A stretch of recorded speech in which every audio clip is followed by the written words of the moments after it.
agenda. If you need an agenda, I think there's some more up here on the table. And on the back of that are the minutes, right? I hope. Yep. Okay.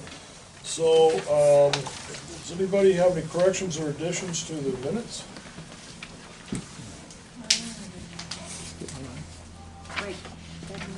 Thank you. While you're doing that, while you're looking over the minutes, why don't we go around and see who's here with introductions? Let's just start right here. John Johnson, Philipsburg Town Council. Nicole Nelch, Philipsburg Town Council. Mayor Daniel Reddish, Philipsburg. Scott Lyons, Philipsburg Town Council. Robert Menoff, Philipsburg Town Attorney. Jana McGill, Drummond Town Attorney. Pia Weaver, Drummond Mayor. Earl Coop, Drummond Town Council. Terry Claire, Town Drummond Council. Mike Cahill, Executive Assistant to the Commission. Bill Slaughter, County Commissioner. Chuck Hinkle, Commissioner. Text 3 time people. Start right. Greg Cook, resident, Bell Gulch. Elena? Elena Gagliano, Philipsburg. Dick Mata, Philipsburg. Kathy Wood, Drummond. Michelle Christmas, Drummond. Mickey Weaver, Bearmouth, basically.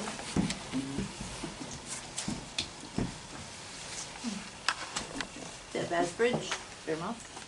Tom Asbury, Bearmouth. That's Paul. Oh, Paul Almo, the Chalet. Big thank you to Thank you, Paul for Paul. hosting Yeah, us. yeah, thanks, Paul. Always good about that. Marge Agee, up 10 Mile, Drummond. Daniel Agee, 10 Mile, Drummond. Luke Flower. Terry Mouse. Phelan.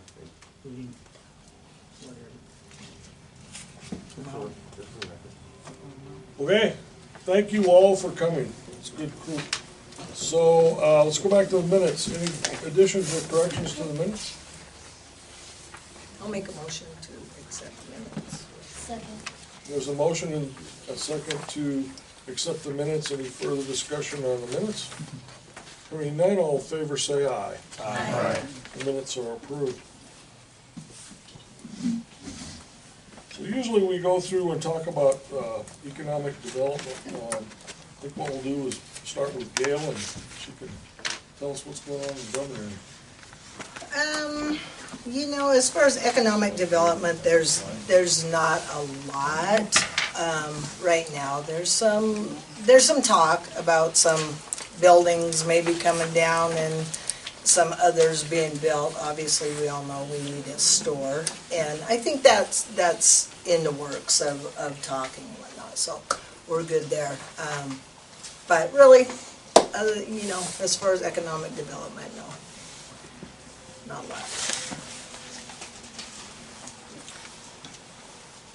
Well, I think the county's got, it's kind of preliminary, but we met with Congressman Gianforte and learned that he passed a bill 6 months ago in Congress that allowed counties to have real authority with the Forest Service on forest management. And it's called the Good Neighbor Authority, right, Chuck? And Chuck and I are reading it. It's online. We'd sure help anybody to invite you to go in and take a look at it. As you know, we have a Forest Management Working Advisory Board. Fits nicely with what they're doing. As we learn more about what our authority really is, county attorney's looking into that. What it looks like is the state of Montana has a, help me Chuck, is like a major authority, or what do they call it? Something like that. Specific authority, whatever. And then under that, various forest districts and counties have signed up to start working with the Forest Service. Now, the BBRD is in fact listed, so I mean we're a little bit ahead of what's going on. There are several other counties and forest districts in Montana that are listed. So what this means is we're hoping that we can maybe put on a forester. Chuck had this great idea, and I think it really is part-time, it depends on what it takes to take a look at the federal forest within the borders of Granite County and see if there's a way that we can work with the Forest Service to manage those forests differently. Cut timber, fire mitigation, and we're excited about moving ahead on that. There are a couple counties that are way ahead of us. Lincoln County is one of them. And at the end of this month, we'll be meeting with them in Great Falls to learn a little more about that. So it has a real exciting potential. And, we all, I think, agree that the federal forests need better management. And we're lucky to have Chuck come on board. He's done this his whole life. And Commissioner Adler and myself have learned a lot from him. And so do you have anything to add, Chuck? You pretty much said it all, but we're trying to get this coordination thing through, and that means we can coordinate with the federal Forest Service to do these timber sales. So we can't tell them what to do, but we can work with them. And we have the authority, and through the Good Neighbor Act, we can work with them. So hopefully we can get something going and maybe getting some timber management. So I suspect that we'll have it on our agenda. Well, you're welcome if you see it to come up, and if you have ideas or thoughts. And if you go in and read this new law, we'd welcome your comments. Probably the work, though, is going to be done in the FMAC Advisory Council. That's, those guys are going to roll up their sleeves and really get into this and make recommendations to the commission about how we should approach this. I have a question. You referenced a meeting in Great Falls next month? Who's sponsoring that? MACO. MACO is? Yeah, So it's the county? Okay. Right, it's county commissioners, but our advantage there is we're gonna have to travel to start, we'll have a forest counties meeting where we can pick their brain a little bit there. Okay. Yeah. Is it like at your conference? Is that what Yeah, it's the winter conference. Okay, anybody else have any other thoughts on city-county economic development?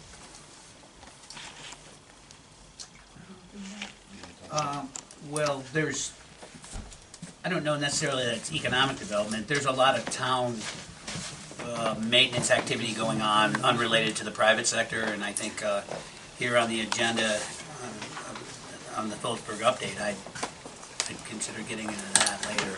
But in terms of economic development, the summer's turned out okay tourist-wise, and that whole thing has wound up pretty well, and we were very grateful for the rain and the fact that that changed the dynamic for us somewhat, and so that's been real good. I think the business activity is humming right along, is seasonally adjusted as far as I can see, and I don't see that there's any major businesses moving in or anything like that as much as we'd like to see that, but there's nothing on the horizon on that level.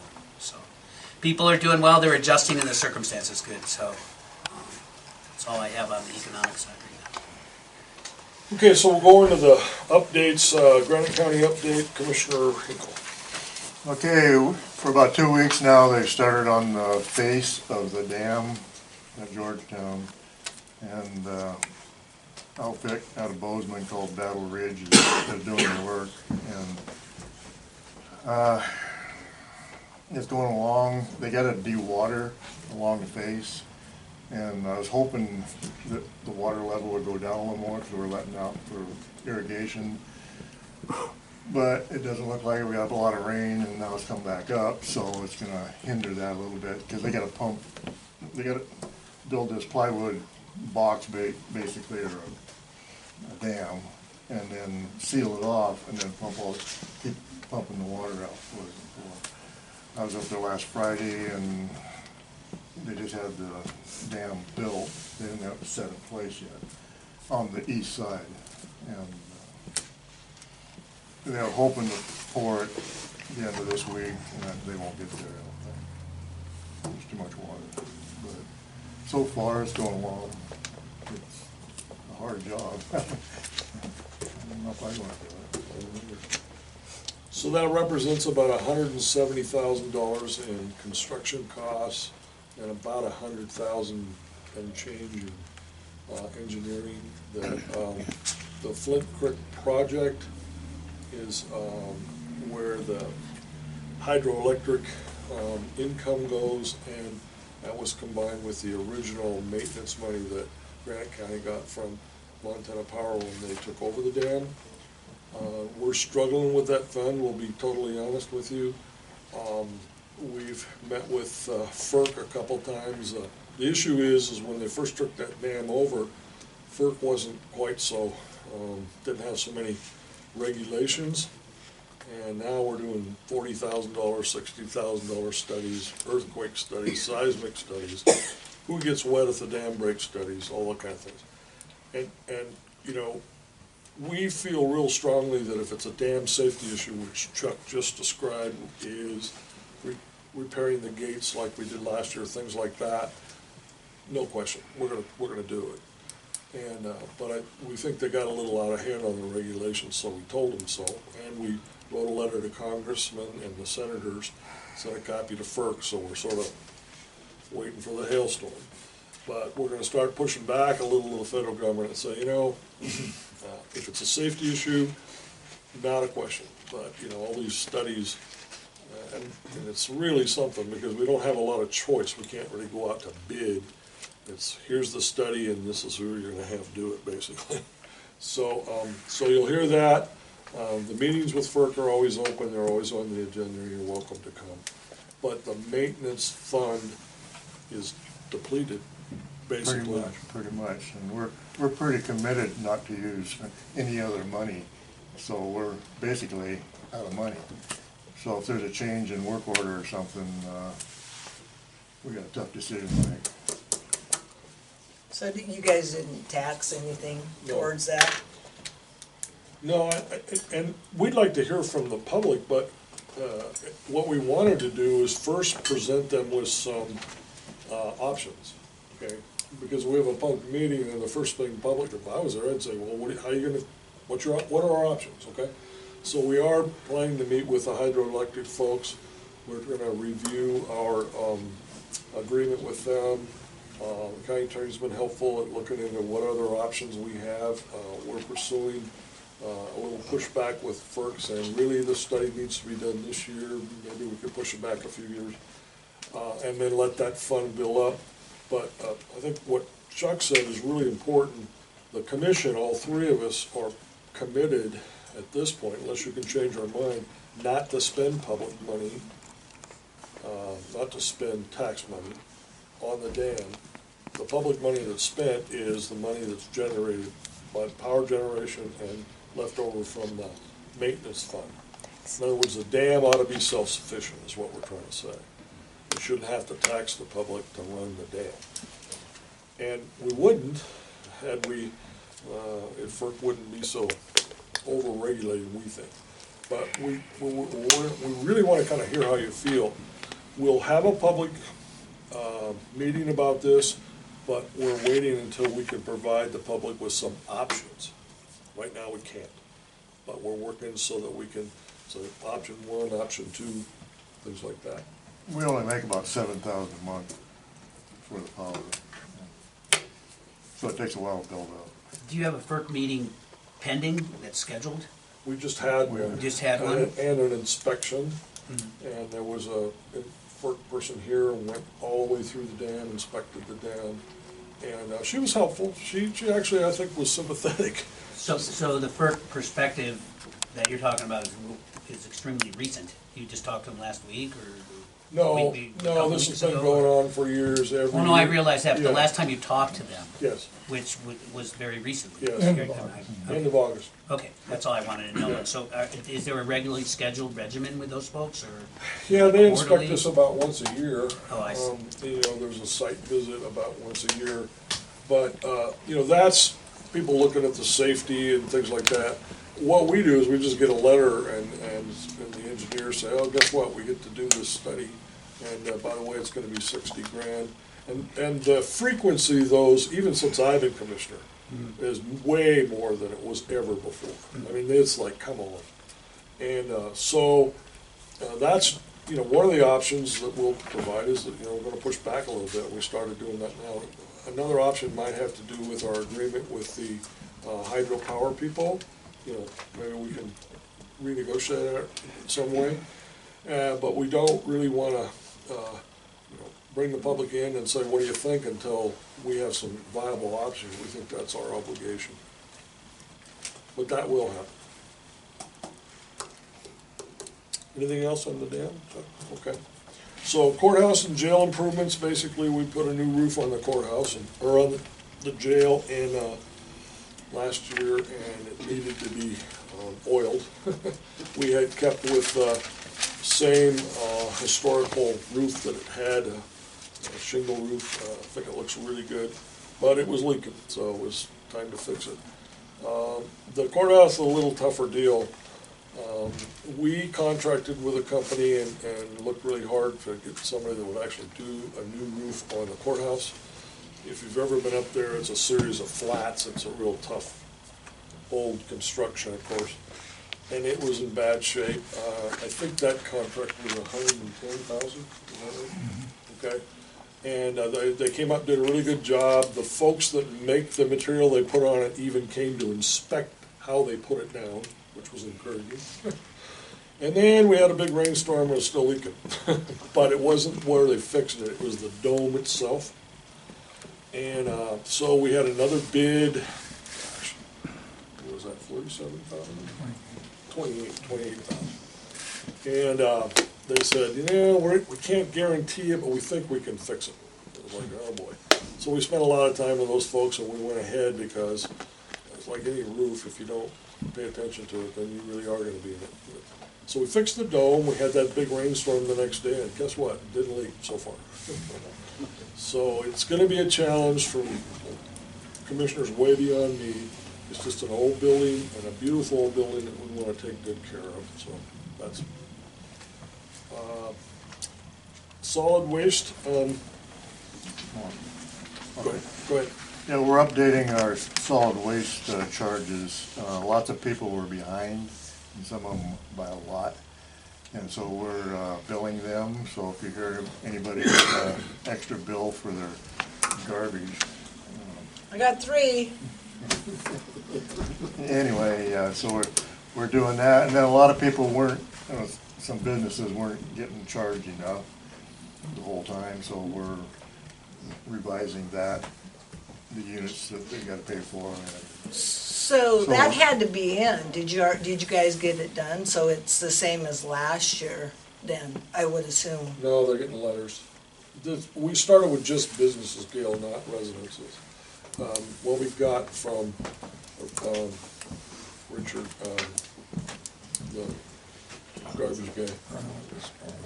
Yeah, Granite Disposal, was a list of how much they've been charging, or we've been charging, how many units they've been, and how many units he's actually been hauling. He was really helpful. He finally came to the table, and he had the info. He did. So we went down that list, and we upped the number of units for many businesses and ranches that are hauling way more garbage than they had been charging. But what I'm saying, so that the businesses, that's on this tax bill. Yeah, and they'll be getting a letter about the changes. Now, we did drop a few too. I mean, some of them, they were actually hauling less. So, I mean, we're trying to be fair. I think the message to the public is, if you get a change, you have business, and you get a change, and you know, you want to dispute it, please come up and talk to us. We're certainly going to sit down with you, and we'll show you the information we have about how much garbage is being hauled versus maybe what information you have. So please feel free to come and talk to us. So with the new software that you're getting, do you think that that is going to help? I hope so. Well, that's a good point, Gail. I didn't know, and Paul Alt, who was the supervisor, did some research, and basically the computers that they were using, the hardware, were worn out stuff from the courthouse that we probably should have never sent down there. I mean, if it's wore out, it's wore out. So we're going to give them new computers, and it'll run new software. We think that should solve our problems with scales from time to time. Well, I'm just wondering, because speaking personally, so three properties had overages. I got the bill, let's see, Wednesday, so I got it Monday, and they said I have to have it paid by the 16th. So the end of the fiscal year was June, and that's when it would be done, right? That's when the overages would have started to occur, Yes. would be July Yes, 1st, right? Right. Yeah, so I'm just wondering if that is going to help that process a little bit. We hope so. We're gonna make every effort. I mean, they're, in Missoula, they have the same scales we have and they work, okay? So what's the difference? Probably the software or the hardware. So we're gonna invest in that and see if that can solve it. Now, we have had pretty darn good service from scale guys, and even though we go down, they do it they can still weigh it, and they do it by hand.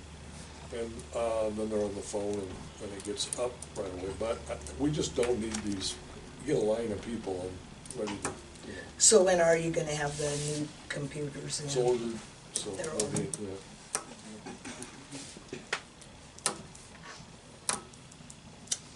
So anything else, Chuck, you can think of? Any questions on solid waste issues? Yes, I do. Yeah. If I understand it correctly, when we haul solid waste down to the garbage dump, we're run across a scale and it averages it to the nearest 20 pounds. It doesn't measure it accurately. Is that possible to be changed to where we're accurately billed or accurately deducted off of what our tax allotment is? Is that, I mean, I had thought it was closer than that. Was it I believe it, I was told that it was 20 pounds, I'm not sure. That's a question I'll have to ask. In other words, it rounds to 20. Rounds up to 20, yes. Up or rounds down or up or? Well, I mean, every if it time rounds, that I I've mean, seen it it's and gonna did work the out, actual yeah. calculations, it always rounded up. But I don't know at what point it rounds. I'm gonna have to get back with you. I'll check. Okay. Because the first time I heard that. Also, on solid waste, is it possible with your new software and computer systems that when we get a receipt, when we drop off garbage, that we could get a running total of where we are for the year? Then we'll know if we're coming up to our allotment? That would be nice. Yeah, it would be. Yeah, we'll check with the people that do our software and see if that's a Okay. capability. And we've got, one of the things we're buying is new printers too.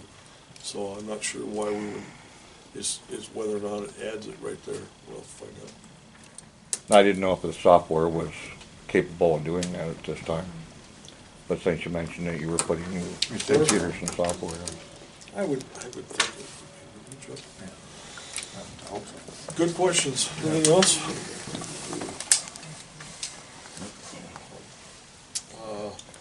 The Drummond Frontage Road detour. So, this road, according to DOT, the county road, is not a detour. Well, in my opinion, it sure hell's is. I mean, you know, just because they didn't mark it a detour. So we've asked DOT, come on, it's a detour. We're putting a lot of money this summer. We put, I don't know, $65,000-$70,000 of gravel on it, and it just goes away because it's being overused for the base that road really is. And we've asked DOT a couple times if they could chip in and, you know, declare it a detour. It's their problem where the slide is, and then help us with, you know, even materials and maintaining it. We'll maintain it if they could, you know, give us some materials. So far, that's not going very well. And I understand they opened one lane, is that right? They did. Yeah. Did you drive through? Yeah. Oh. So we're continuing to working with them. We know it's been a real hardship on folks down here. Like I said, that road is just, the reason it's hard to maintain is that the base of that thing has never been built for that kind of traffic. And it was never expected to take that load, but, you know, here we are. And he's done the best he can to, you know, keep it drivable, but it's still rough, I know that. We've had a couple contacts with DOT and they didn't go that well. So, and I don't know what their plan is for the slide. Anybody have a recent discussion with it? Well, it sounds like, anyway, because Representative Sweeney somewhat got involved with it after reading it online, that this, actually the one Lane got, but I've called MDOT about it too, but they're just...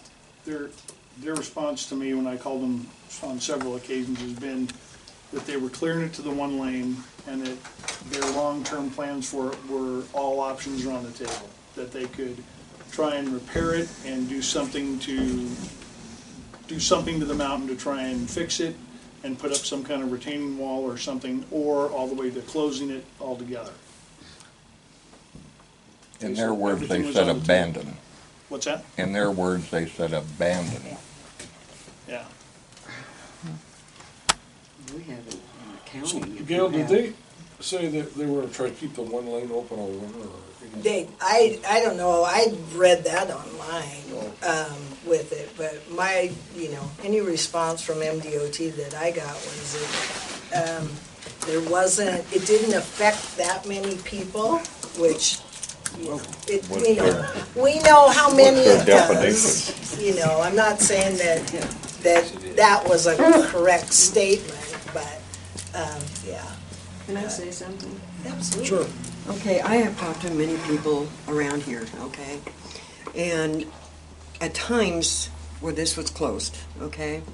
We have, at least that I know of, 3 to 4 people that have medical problems, especially this one right here. She has gone off the county road. She cannot talk. She had a laryngectomy, totally removal. There was no way to get hold of anybody to help her. Thank goodness somebody came along and did help her out. Another thing, we've had so much damage to vehicles. I mean, this one right here, she has Sappho syndrome. She has to go in and see a doctor many times, okay? By the time I get through with that county road, driving her into town, because her car, underneath the dash, driver's side, has fallen out, her CB, joint, has broken due to that road. Okay, so I have to take her into town. By the time I get from the railroad track to that, this girl is hurting like crazy, okay? Many times you can get up there, then the train's there, and it sits there, and it sits there. I can't personally afford, like a lot of you people can, to take my daughter into Drummond area and come all the way back every time I have to take her into town. I am on Social Security. My husband passed away in February. So please, please start thinking about the people up in Packer Gulch, up Upper Mulkey, Phelan. There's people that have heart problems. What happens if they get to there and a train has stopped? Oh, we got to go clear into Drummond to get clear all the way back if this is closed. Yeah, good point. Okay, we pay taxes, people, and I want to see something done. Okay, what is my daughter going to do about a vehicle? That road has ruined her vehicle. Does anybody know if they could help her pay for that repair? Okay, she is totally disabled. She makes less than I do a month. That road has really interrupted a lot of these people's lives. Okay, so you have the power. The attorneys have the power to get hold of this state and move them. That's all there is to it. We have a lot of trust in you guys to take care of us. And to take care of us is not putting our kids going through that road where blind corners, and they can get whammed by another vehicle coming faster than the 35. I've talked to the bus drivers. It's not fun for them. It's scary for them. They've got a lot of little lives to take care of and watch. So this has got to be done. Something has got to be done. And that's what I had to say. Well, we agree with you, and we're not happy with the response we're getting from the state of Montana. But we're not gonna quit, okay? I think we'll absolutely, I think this gives us a little more from what you just said. we've talked about it as commission, and we're worried about public safety response, whether it's an ambulance or you need the sheriff. Same issue. He's gonna be sitting there waiting if the train blocks him too, you know? Yeah. And we just wanted, I don't know if it's unreasonable to say, designate this your detour, if that's what you're gonna do, and then give us some money to maintain the damn thing. Help us out here. One And, suggestion. But that's so far on deaf ears, but we're not gonna quit. Yeah. More than one suggestion has been made that maybe an off-ramp, if we're gonna end up with this road closed, the state needs to put us an off-ramp and on-ramp at, what is that called, Bear Gulch now? Okay, and that would satisfy quite a few people. And then they wouldn't have to worry, you know. It bothers me to see a lot of these people. The reason why we live off-grid mainly is because we cannot afford to live into town. We can't. So we build our own homes by ourselves, and we do build them to specs. We try as close as we can. But, you know, there are a lot of these people out here, they have health problems.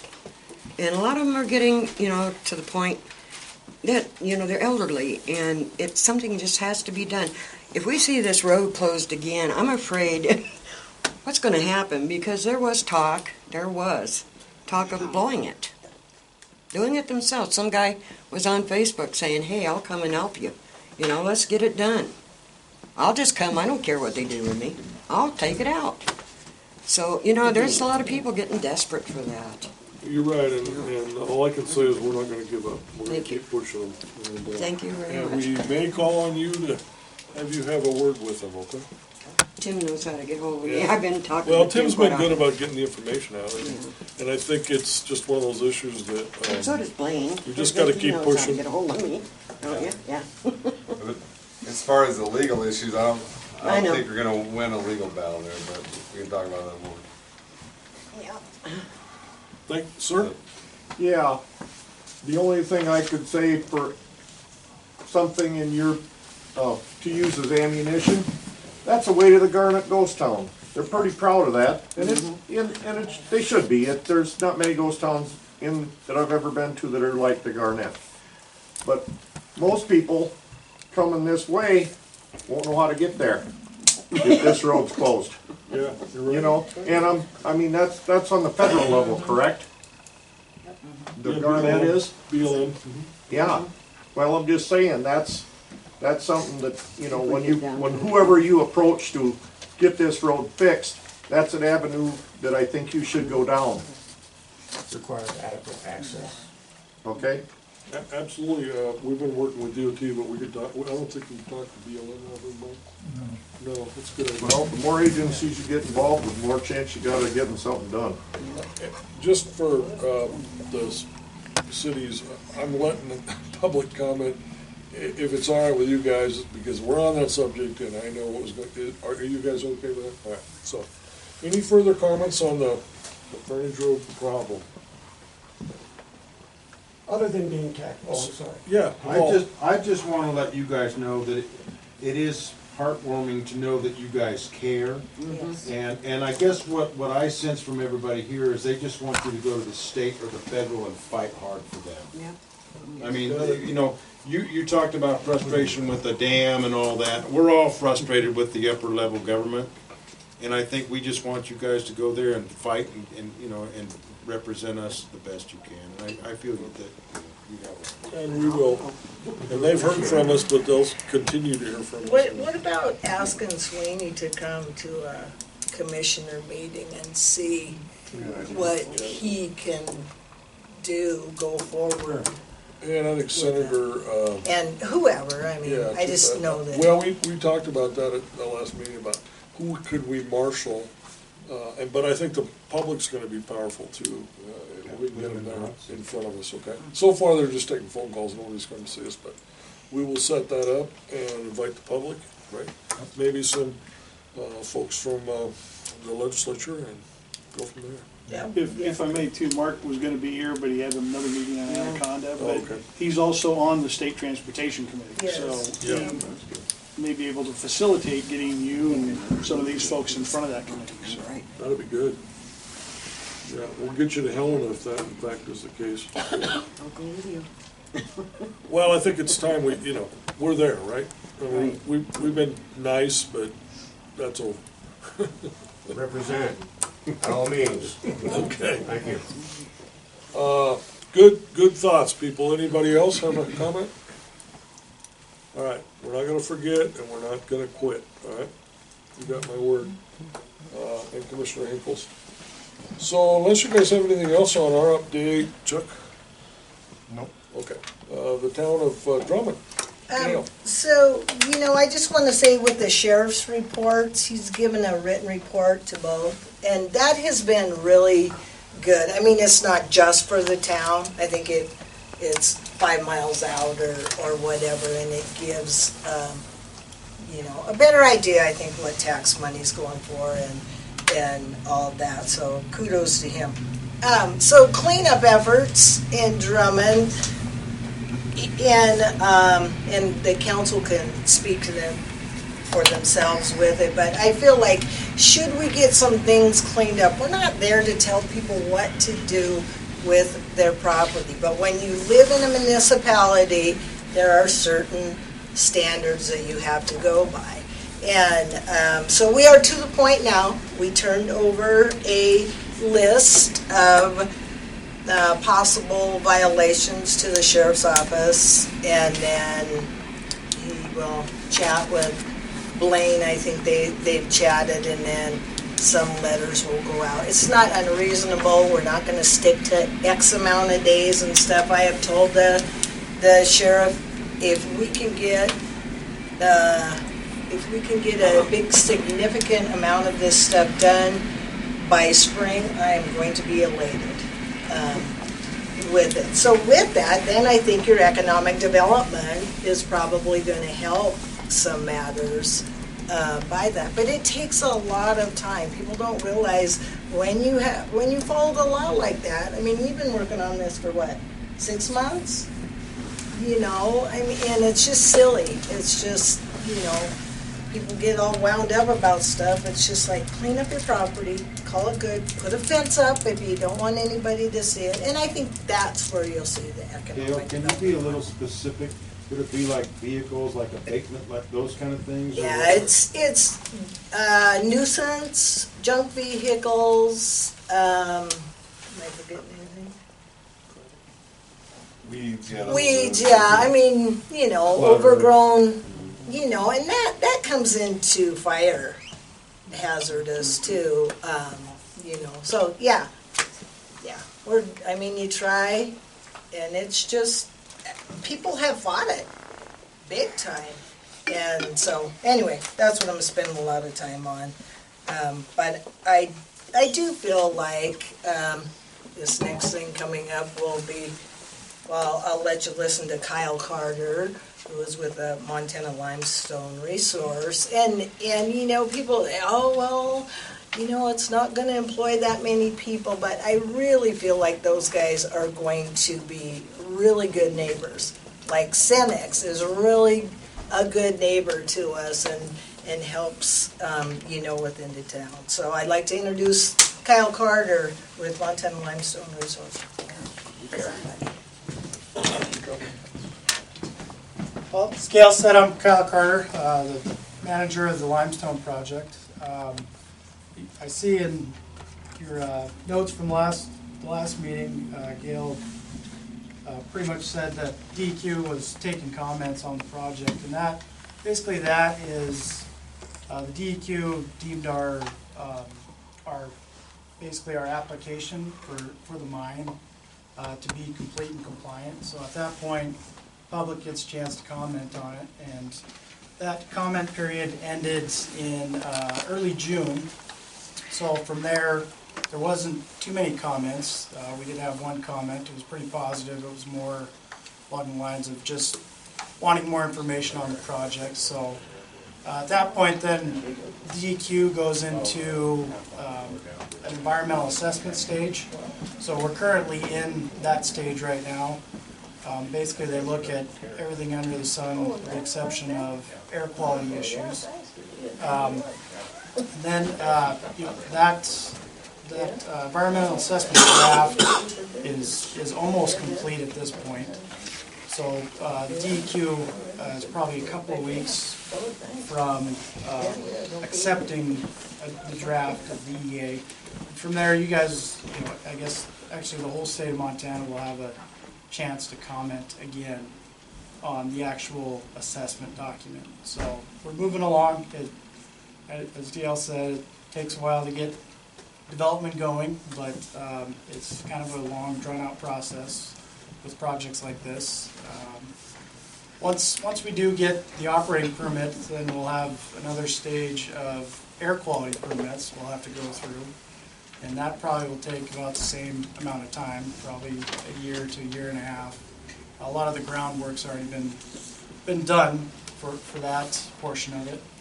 But and then from there, hopefully everything goes well and we get our permits, and we look at start constructing the site and the mill and all the processing equipment. So that's about all I had. I know it's a few years out at this point, but if you guys have any questions, I'm here to answer them if I know the answers so far.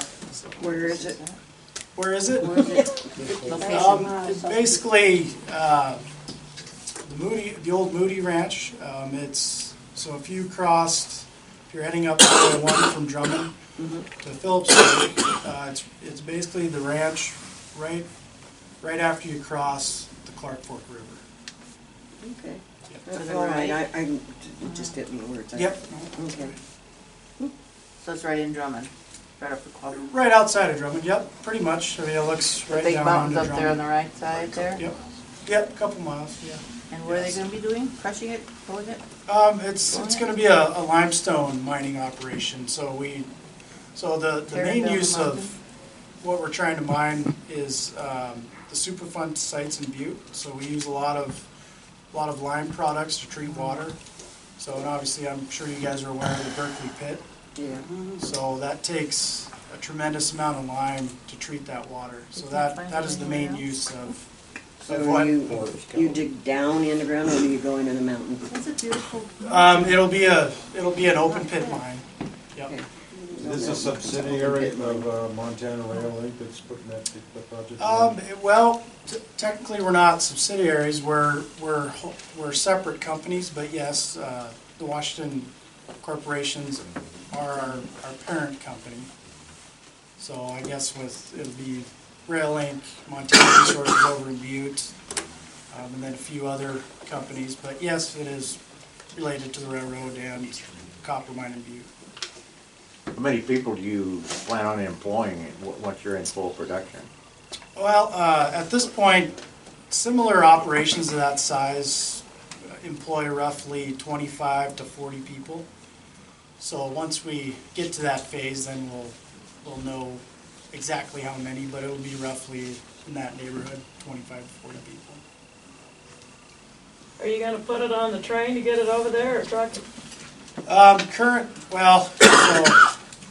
Currently it'll go on truck, but there may, in the future, after we get the operation figured out better, there may be a train loadout facility involved too. Current plan is truck, yes.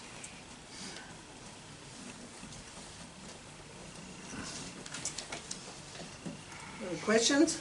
Thanks, Cal. Yep, no problem. Appreciate it. Yep. I'm good. You good? Any other questions for Gail? Yeah, I do. You said that the economic outlook for Drummond is leveled out. There's no one interested in opening a store there, a grocery store? Before that store closed, I went to several different store owners and said, could you think about putting one in Drummond and, just the overhead for them, because we are all going to them. Mm-hmm. So I went to Clinton, I went to Philipsburg, and I went to the Dinner Bell out at Gold Creek. And, you guys are all coming to us, So, but I do think, my own opinion, I guess, would be that I do believe that sooner or later, there will be one come in. It's just I'm gonna take wondering about the right Yeah. piece of property in the right area. A lot of us can drive. A lot of Right. us aren't young. Oh. And I was just wondering about the elderly there. Oh, we all take you turns guys going taking and care of- taking people shopping and shopping for them, and yeah, it's. Yeah, I don't make it into Drummond very often because I'm taking care of myself, but Yeah. yeah, I've noticed, you know, a few before that needed bus rides or something into Missoula, and I'm going, I thought people were taking people in, so that's changed, so good, I'm glad to hear that. Yeah. The senior center's kinda grabbing hold of that, right? There's a gal there, Colette Vadness, that has Colette, a van that she will take people there, yeah. All right, good, glad to hear that. I mean, the I hate hardest seeing part, Drummond going, you know, the hardest part is there's a fine line for, I want to see and I will promote economic development, but the business owners have to be the ones to get after it, and we will help them in any way. I feel like the local government, you know, has been, I mean, we have helped some businesses with going through the Department of Commerce and funnel through the city, but the business owners, they gotta get after it. Yeah, have you spoken to Fickler and find out if maybe they would want to expand or elaborate on what they've got? Yeah, I've talked to Todd, and I really do think down the road that might be the option, probably. That's what I, you know, refer to him every time I see him. So when you're gonna buy the old Sky Motel and, you know, put something in there, so we'll see. That would be logical, you know. since you Right. got it. Right, yeah. Now, the other question I have for you, I don't mean to take up time. That's good. You know, the economic development and the cleanup and the abatement thing. What is the obstacle? Is the obstacle that people don't want to get rid of it, or the obstacle is the labor and to be able to make that happen? I can't answer that. I mean, sometimes it's just people having 4 or 5 old vehicles saying, well, someday I'm gonna fix those up and sell them. I'm just thinking maybe you could ask for volunteers or something, and people like us would be willing to go with equipment and trailers and stuff and help that process. Absolutely, that has been offered. There's a program as far as junk vehicles. There's a program through the county. It's free. You know, that, I mean, because you pay for it on your taxes. I don't know. I think people just really feel like, this is what they've said to me personally, is that you guys are just telling us what to do with our own property. No, or, you know, but. I get that, but maybe they don't have the resources to make it go away. And, right, and we've said that. You know, we'll get our church groups, we'll get whoever to come and do that. The part where Veteran Logs is right now, they are subleasing that from Cenex, and that the city is gonna take that sublease over, so that's starting to get cleaned up. It is, and hopefully will be, by the end of September, we hope. So, yeah. Where are they going, Gail? Who? Better Logs. I have no idea. Not really my business of where they're taking that stuff. I mean, all of that along there is MRL lease. And, so for us, the way we have to do it legally is we have to go after that landowner to keep that stuff cleaned up. And I have talked, you know, with MDOT about that too, because there's people get flat tires from the Staples and the hydraulic oil and all of that too. I mean, just deaf ears. In a perfect world, what type of development would you welcome in Drummond?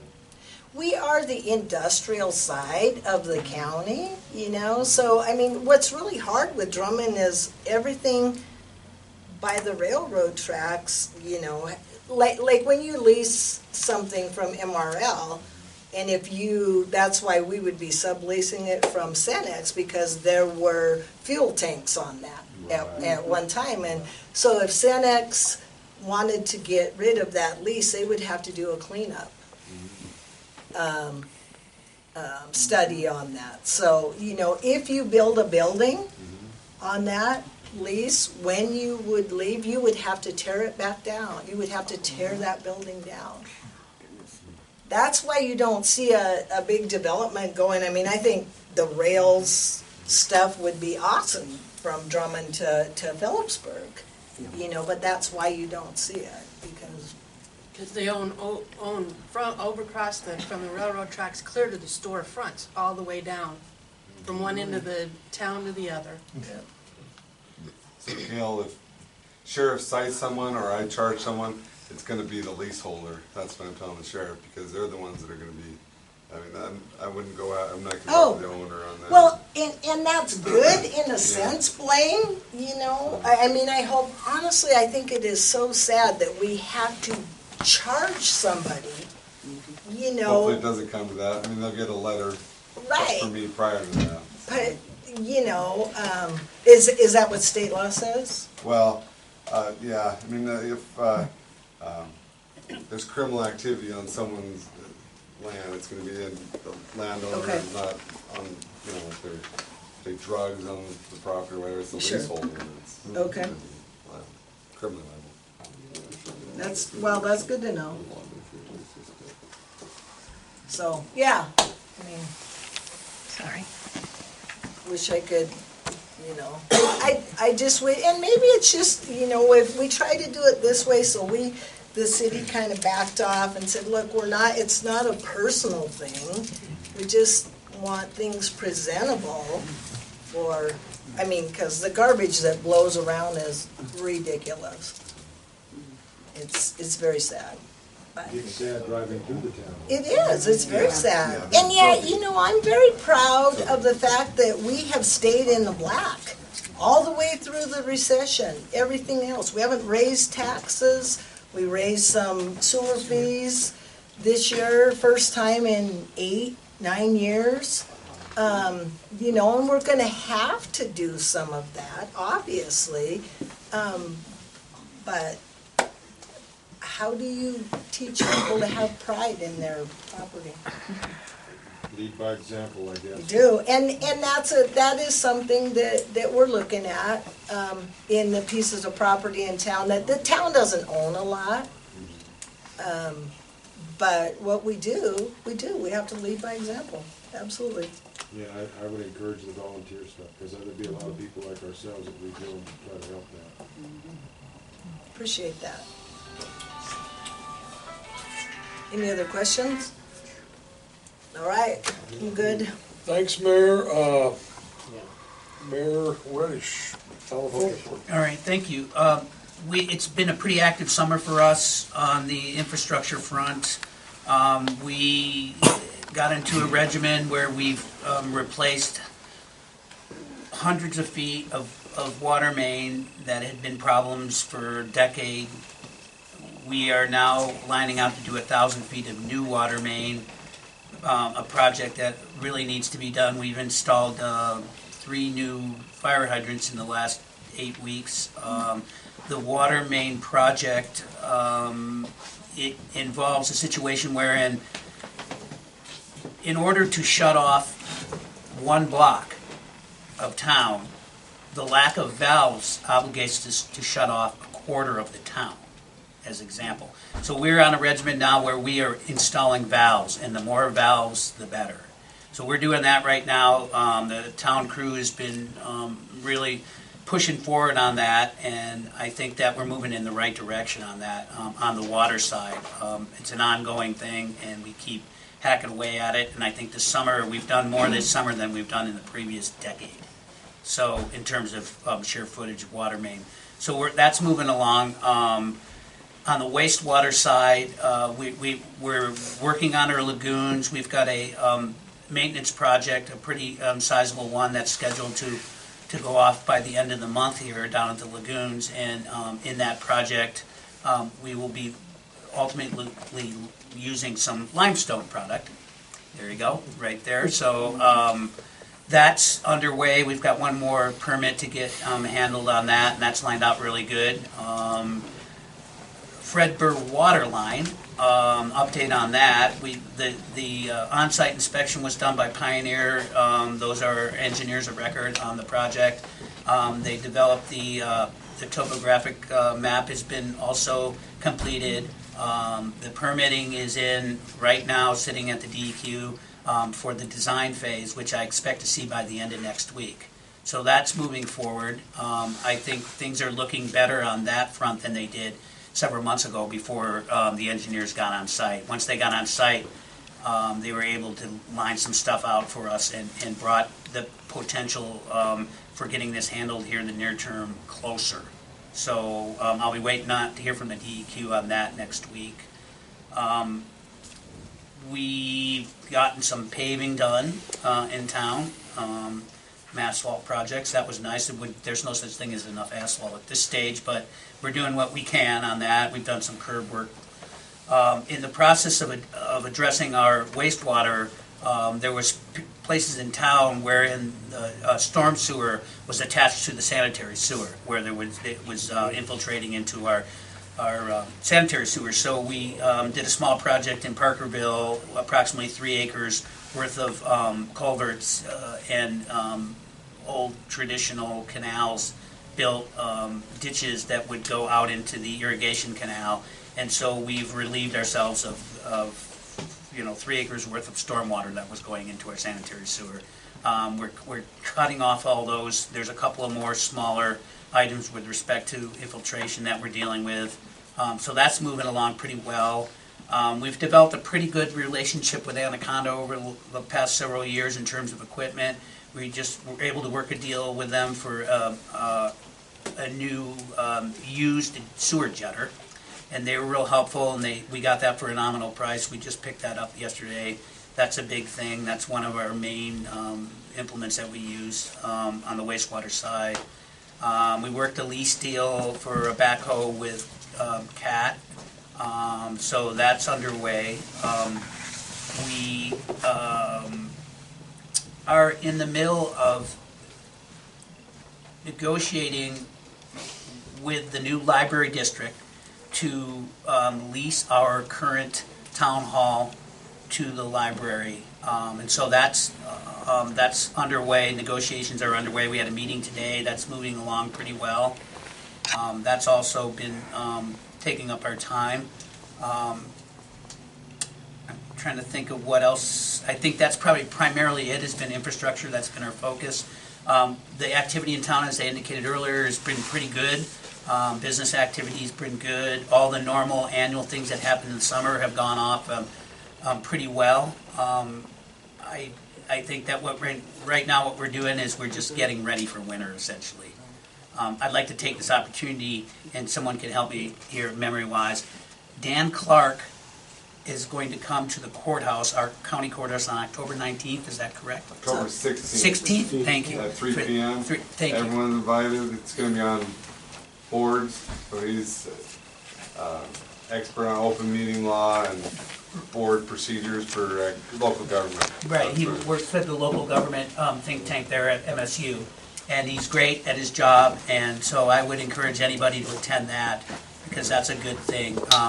Even if you accumulate a lot of knowledge through this process, sometimes you forget things, and so it's good to have refresher courses and that sort of thing. So, well, and just, with Dan, you can email him, and they will email you back within yeah, he's very thorough at his job. He's very good. So I wanted to Very get a good. reminder out for that. That's going to happen, and I think my council will be in full attendance on that. So, is there any questions?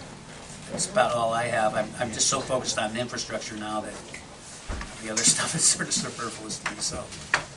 What's your jetter? Oh.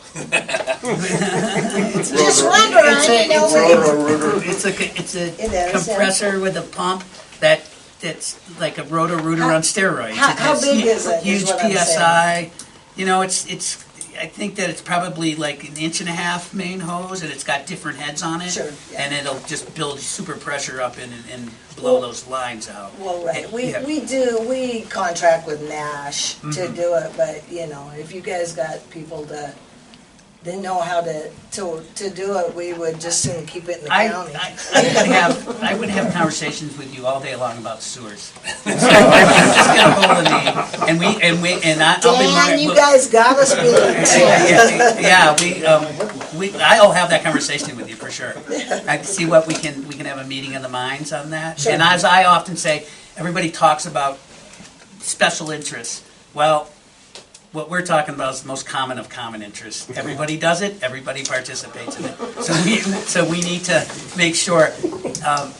The wastewater is a big thing to me because all this stuff, the economic development, the commerce, the culture, the art, all that is predicated on the poop going where it's supposed to go. So we can thank the Romans for that from 2,000 years ago, but that's the situation.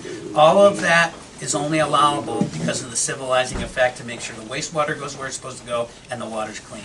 So to me, those are the bottom rung of government, and they dovetail with public health and safety. That's what it's about. So that's my focus, and we'll talk about the jetter. Yeah.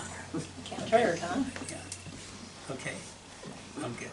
Okay, so now that you've got a short course on the gritty part of city government, public comment, we'd love to hear from you for the mayors or the commissioner.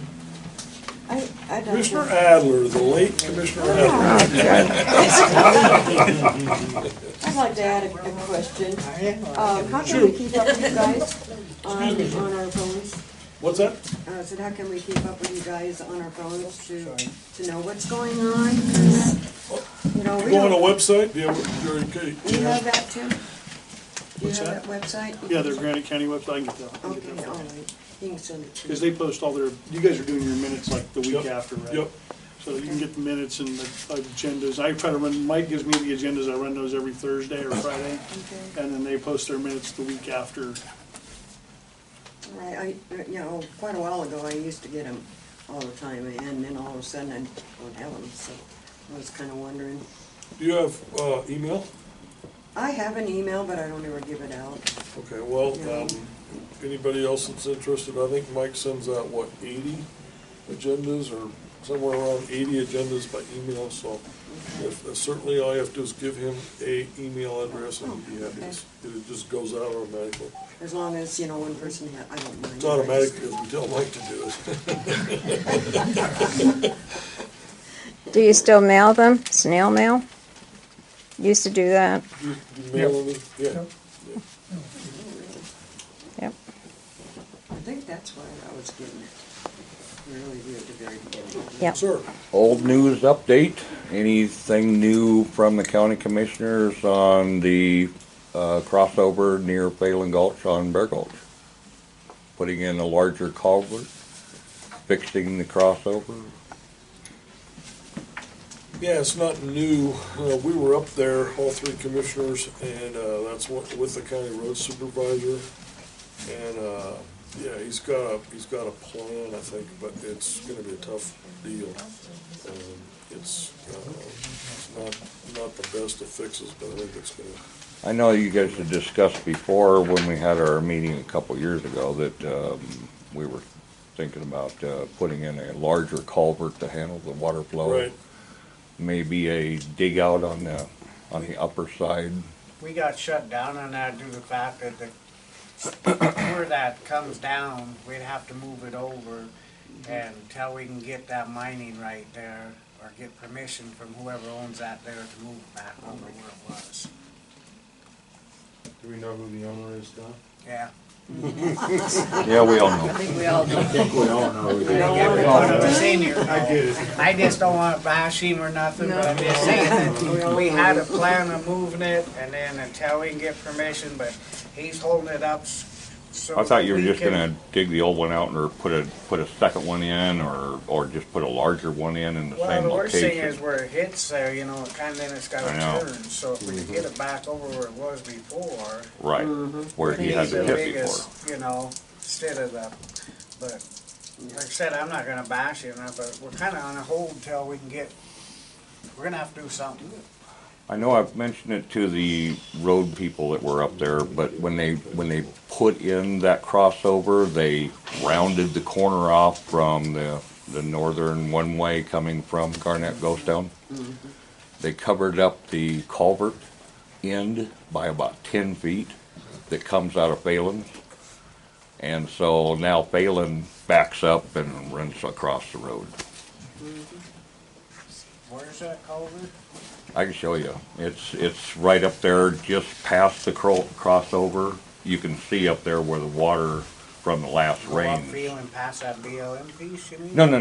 No, it's up Bear Gulch. It's where they closed off Bear Gulch and made the corner there to go across the crossover or the one-way. Well, come up and look. Yeah. I think they had to, because we didn't have much of a choice to where to turn and try to make that road Right. come across. I don't think that they realized that there was actually a culvert in I there. don't see And I it just accidentally got buried. Yeah, I never Because remember it used to seeing bubble up right in the middle of the road where the end of it is, but during this last rain I'll apparently definitely it's get a plugged call up. and come up and look at it. I'll get your name and number. Okay. Get with you and go look at it, see what All we right. can do. We're pretty much at a standstill till we can get, you know, and then he was talking about moving the road over up above too and that, so we're just all at a standstill right now. Is there a Is that a time private frame you road? can put on him to get that road squared away, Scott? Is there what? Time That road frame. that's been blocked there. Where's that road comes around there? The one that's- DEQ, that's all up to DEQ to get that, and there's not enough money to fix it. But wasn't there some $10,000 remediation? and $6,000 of it goes to weed control. It's bad. Why do we spend all this money on all these evaluations and everything and then we fall short like that? I agree. Why does DEQ or whoever the entity is allow a miner to go in there and undermine a road like it? None of them ever come and looked at it. They said, I've actually literally talked to the lady a couple Sure, he got times. permits. I wrote to DEQ and told them about it, and they. I know you did. They told me to stuff it, so I don't know why DEQ is taking that position. Right. It's a bad deal because it puts everybody in jeopardy there. Yeah. I mean, but it's not that we haven't tried, serious. I've talked to the lady and at least a half a dozen times. And But the other road that's closed isn't the important issue anyway for up there. The important issue is every spring during spring breakup, that floods. Because of inadequate culvert. oh, we can see if we can put one in, but I don't think it's doing no good the way it sits there. Needs Unless to we be can over dig it some out way. and go into his pit that's already filled. Yeah, when I was a kid, there never was that. That just ran through. Right. Well, everybody drove down into the dip. Yeah, before he, yeah. Yeah. Is Bear Gulch Road, is that a county road, is it a private road, or? County road. It is a county road, then why can't the county just go ahead and put that culvert in where it belongs? Because that part there's not county. Where the culvert is, that's on private ground. Down there where we had to make that crossover, we had to Okay. get permission from him to So- cross through there. Due to the fact that liability on that road, on that Yeah. west side, The whole- we didn't have no choice because if somebody wrecked in the county's lap. So that's why we did it there, just to, hopefully, we could work something out. We're not done working with it. When we refer to the owner as a him. We all know who who is it it that is. we're talking about? I'm not, until he was here, I wouldn't say. But everybody knows who he is. I'm not. I don't. Why is somebody afraid to say Dick Combrick? Good job. Good job. Thank you.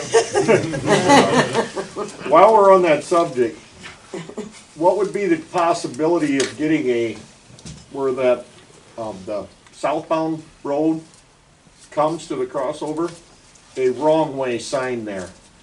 Many times I've come down Phelan Gulch Road and I've met people that come around the corner because they see a lot of it, they're going to the ghost town, but they don't realize they need to go straight.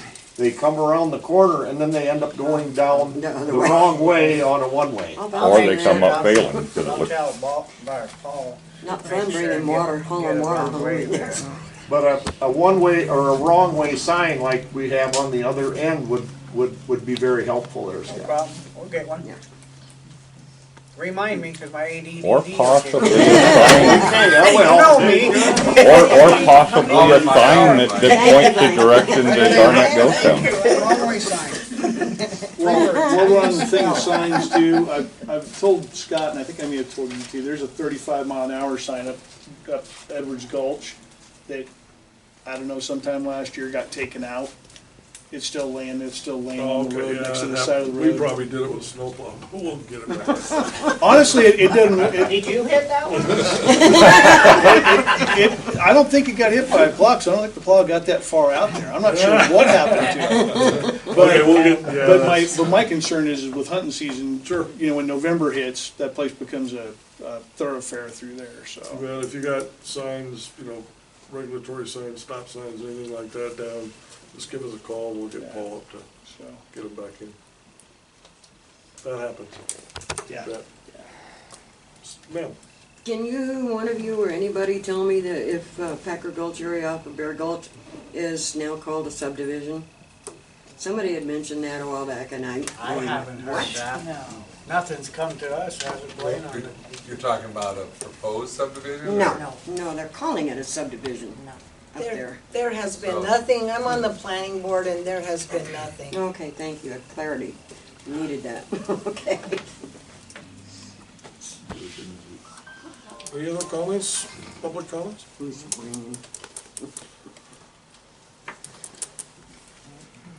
Mike's got excellent notes on this, all this stuff that he has to remind us of, right?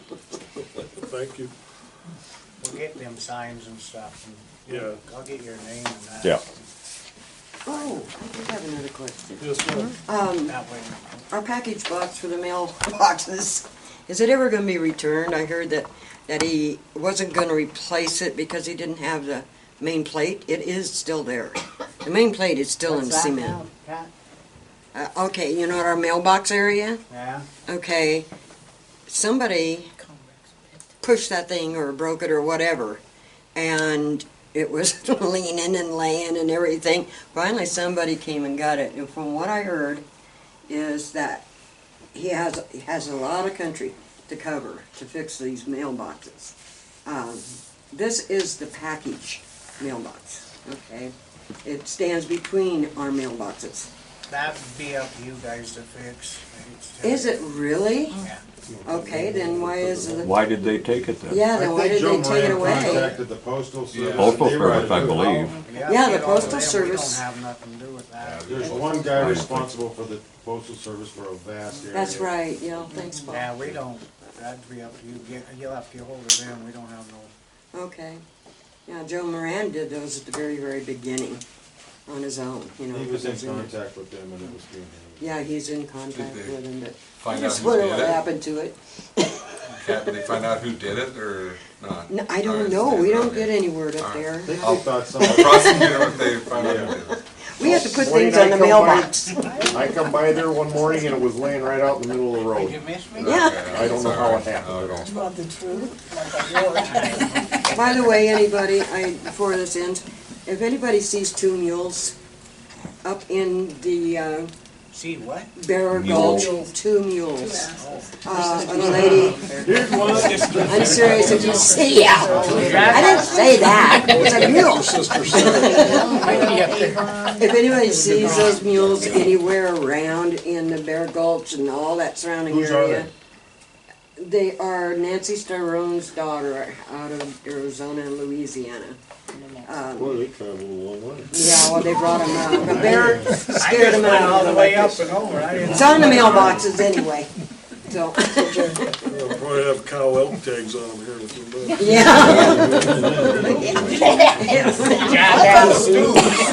Just wanted to let anybody know, they're going up that way. There's two Any other mules up public there. comments for the mayors or the commission? Anybody? Well, I really want to thank you for coming. This is what makes county and city government work, so thanks a lot for coming. And let me ask you a quick question. Do you appreciate us coming out? Yeah. Absolutely. Yeah. Thank you. Well, we'll continue to schedule that so it's easier for you in the evening, okay? It would be. So next one should be in Drummond in December, December the 11th. Where would that be in at the library is Oh, what at we the usually, library, okay. yes.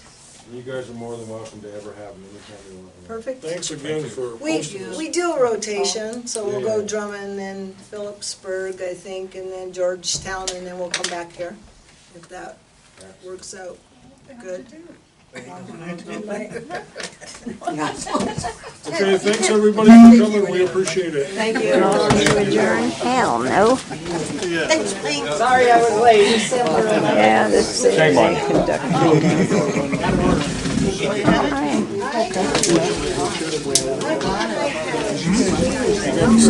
I got it.